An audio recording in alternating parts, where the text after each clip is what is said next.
মৃত্যুর সময় যিনি আমাকে স্মরণ করে দেহত্যাগ করেন, তিনি তৎক্ষণাৎ আমার ভাবেই প্রাপ্ত হন, এই বিষয়ে কোনো সন্দেহ নেই।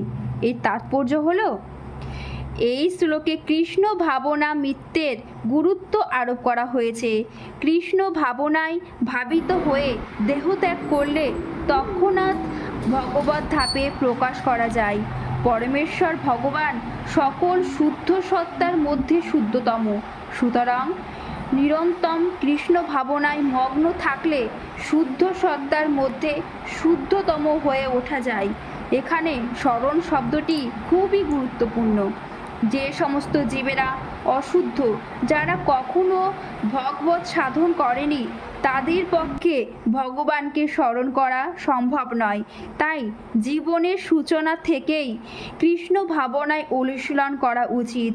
জীবনের শেষ সার্থকতা অর্জন করতে হলে শ্রীকৃষ্ণের স্মরণ অপরিহার্য। সেই জন্য শ্রীকৃষ্ণকে মনে রাখতে হলে সর্বক্ষণ অবিরামভাবে হরে কৃষ্ণ মন্ত্র জপ করতে হবে।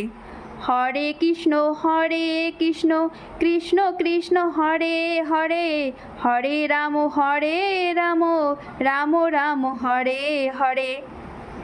শ্রী চৈতন্য মহাপ্রভু উপদেশ দিয়েছেন যে প্রত্যেকেরই তরুণ মতো সৌহৃদ্য হওয়া উচিত।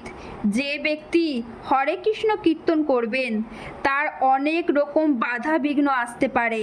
তা সত্ত্বেও এই সমস্ত বাধা বিঘ্নগুলিকে সহ্য করে তাকে অনবরত হরে কৃষ্ণ কৃষ্ণ কৃষ্ণ হরে হরে, হরে রাম রাম রাম হরে হরে জপ করতে হবে, কীর্তন করে যেতে হবে, যাতে জীবনের অন্তিমকালে তিনি কৃষ্ণ ভাবনা মিত্রের পূর্ণ সুফল লাভ করতে পারেন।